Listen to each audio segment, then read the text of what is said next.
Hey all, just a quick one before the video starts properly.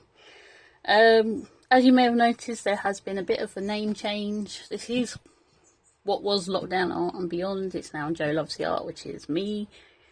Yeah, so a bit of changing. Obviously social media has all changed to Joe Loves the Art as well. The links will be down in the description as usual. But yeah, just thought I'd jump on to let you know about that and apologise for the length of time it's been since you've had a video. A mixture of hot weather, meaning my phone doesn't want to work and to film, and me losing my voice meant that it's been a bit of a long one. But we're back, hopefully a bit more regularly. So let's just get on with the video and I'll pass it over to me. Hello and welcome back to another video. My name is Joe of Joe Loves the Art, and this will be the first video as that. Today's video has been a long time coming, and apologies for that. You'll have seen a little bit about why beforehand. So let's just get on with the video and see where we can go. So today's video is a Scrawlr challenge video. If you don't know about Scrawlr box, I will leave the link to the unboxing of this, and that tells you all about it there. But today we are doing the Scrawlr challenge linked to this box of 107, number 107. So let's have a quick look at the box and get going with the Scrawlr challenge. So this one, we've got watercolour pans, watercolour paper, pencil, pen, eraser, sticker, featured artwork, and our Scrawlr zine. We did have a sweet, yeah, must still be in my little tub of sweets. And we had our Scrawlr challenge, which is at the back of the Scrawlr zine, of Guardians of the Garden. So now, you know, sometimes you think of these Scrawlr challenges and your mind goes completely blank. But it also sometimes goes the other way, and you've got tons of ideas and you have no idea what to go with. And that's what this one's been for me. So I decided to take a step back from it and try and kind of simplify it, because if I go too complicated, it's not going to work out, basically. So I've gone very simple. We have in my garden a buddleia, or I think some people call it a butterfly bush. I'll put a picture of it here somewhere for you to have a look at, or maybe this side. And it's always attracting bees and butterflies. Less butterflies this year and less bees this year for some reason, but I think that's just general. So I decided I want to do that, because the bees and the butterflies, they are good for the garden, they're good for our wildlife, and they kind of act like guardians of our garden. So I went and I was taking pictures of our butterfly bush up close, our buddleia. And I even managed to get one with a bee on it, and I printed these out for you to have a look at as a reference. I've taken better photos of this in the past, but I couldn't find them, so I just thought, yeah, let's go with this. Let's do a nice kind of buddleia with bees, and I'll try and get some butterflies in as well, I think, but we'll see how we go. So, first of all, I have already taped down some of the watercolour paper, because I don't want it to walk while I'm using it. So it's just some washi tape and an MDF board, which you can pick up really cheaply. I think mine was I don't know, it hasn't got any details on it. I think it was just off Amazon, it was a couple of quid. But it's useful to have. So yeah, first of all I'm going to get on and I am going to sketch out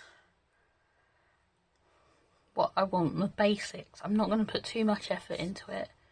I'll speed it up through that section, so you don't have to watch it in real time, and I'll talk to you again in a minute.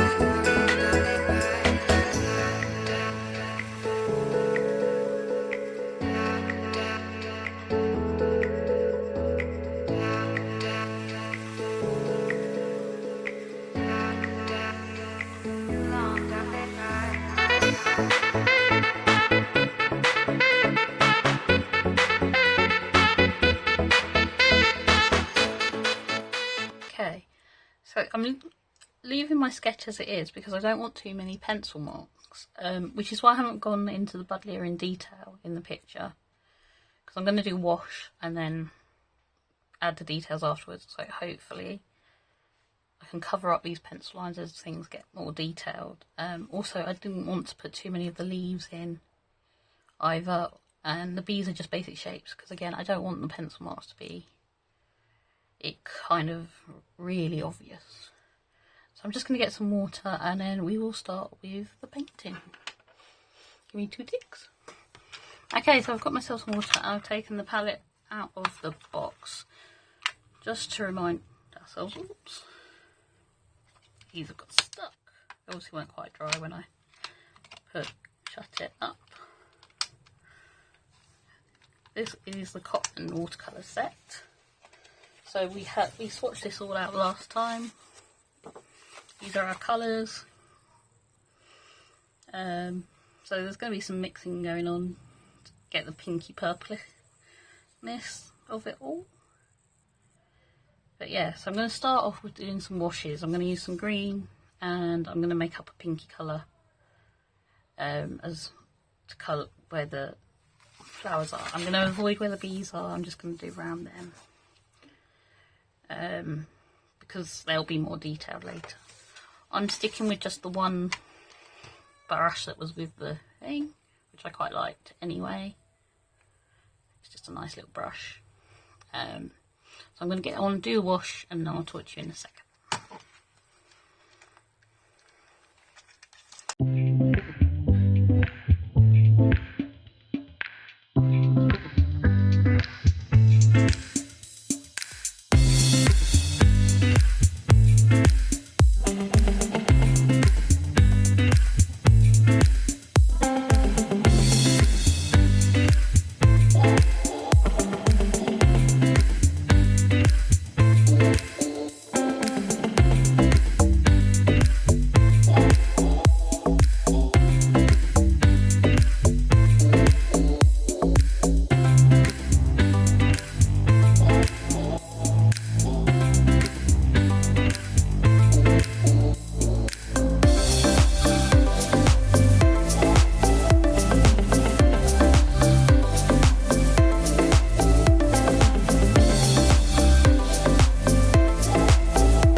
Okay, so that is the first wash down.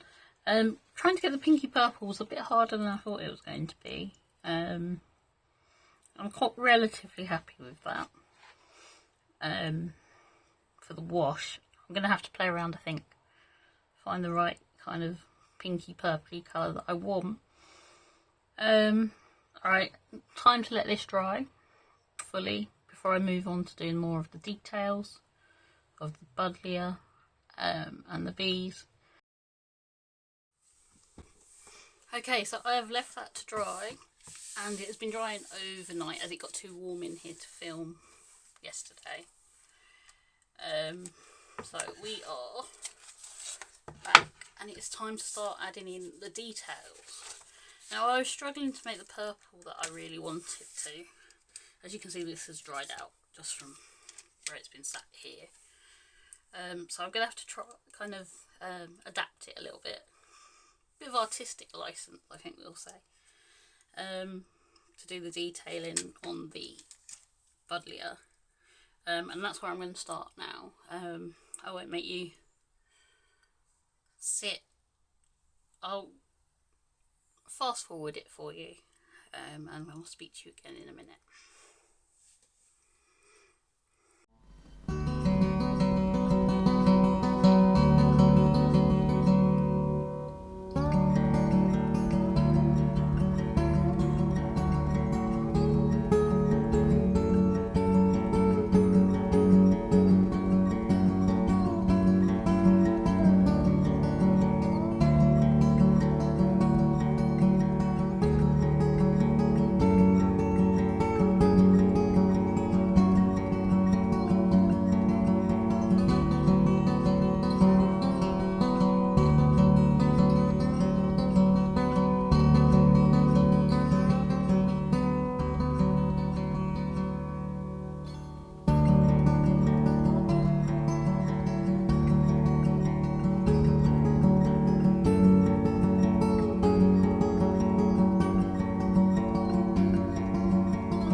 Okay, I'm not going to make you sit and watch me do all of these, so I'm going to stop now and I'll come back to you once I've done all of the rest of the buddleias for you. So I'll speak to you in a minute. Okay, so I've now put in the flowers, so I'm going to try and do some leaf detail behind and bring it out of itself a bit. The bees I'm going to leave till last, so I need to mix up a darker green because I don't think either of these really fit what I want. So I'm going to have a play around, see what we can come up with. Move that out the way from it now.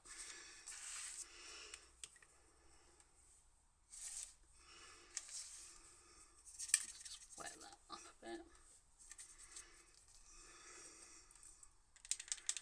I'm going to work with this green as my basis.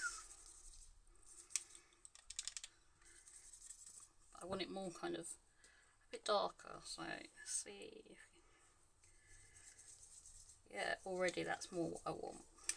So it doesn't need a lot of blue in there. So just kind of make more leaf shapes in, make it a bit darker.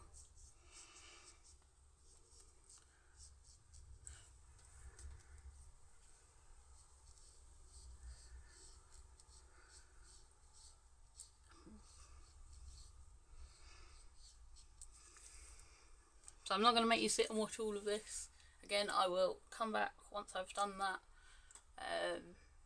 and speak to you before we start moving on to the bees and what else I need to do. Okay, so I'll speak to you in a minute. Okay, so the leaves are in and I'm quite happy with how it's looking already. So next we are on to the bees, and these are going to be what pops out. That's the idea anyway. So before we tried the marker over the yellow and that looked quite good. So I'm going to paint in the yellow, and then the detail I will use the pen, the fine liner that we got. And I think that's going to make them kind of pop out, hopefully, and hopefully it won't ruin it, but we'll see. So yeah, let's get on with that.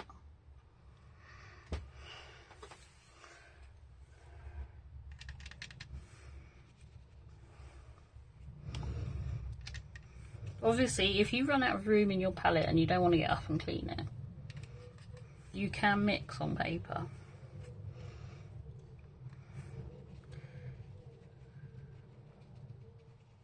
Yeah, that's what I want. I don't want it too light or too dark.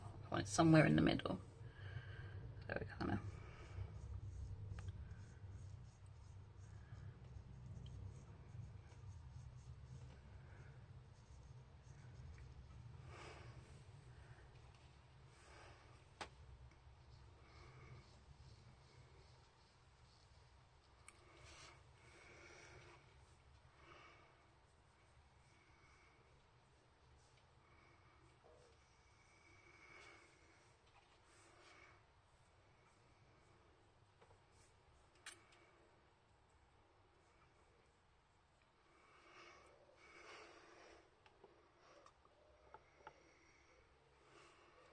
So with this, we now need to wait for the bees to dry, and then I will come back and do the details with you once they are. Okay, so the bees seem to have dried pretty quick. I wasn't expecting it to dry as quickly as it has. So it's time to add in the detail. So let's see how we go. I'm really nervous about doing this.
Okay, so that is where I'm going to leave it.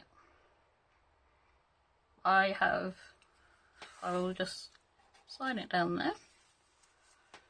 And I think actually I'm going to leave it because I think I could easily overwork this. I could add more details in, but I wanted to keep it pretty simple and I'm quite happy with it. As for the supplies, I always kind of go back to them at the end of this video. And as expected, can't fault them. It's Winsor & Newton, it's the Cotman, so that's their student grade collection. A Faber-Castell Pit Pet Artist fine liner. It's going to be good. Lovely little brush in the travel set. Nice little set of colours. My one thing is, with the red, I would have liked a more, just a standard red that would have been easier to mix, because that's very much got a lot of blue in it already, and that's got orange in it, is got the yellow in it to make it more orangey. So a proper deep red without the kind of purpliness to it, the bluiness to it, would have been nice. But you know, that's it. It's a travel set. You're not going to get everything you want. But yeah, other than that, nothing I can complain about. So all that is left for me to do is say thank you for watching. Please like and subscribe if you can. All my social media details are in the description, so go and check those out. And any comments you have, please let me know. I apologise that the lighting's probably gone a bit weird at the end, because it was nice and bright in here and it's gone a bit dark. I will take a picture and show you this at the end. That's it. I will see you soon for another video. Goodbye.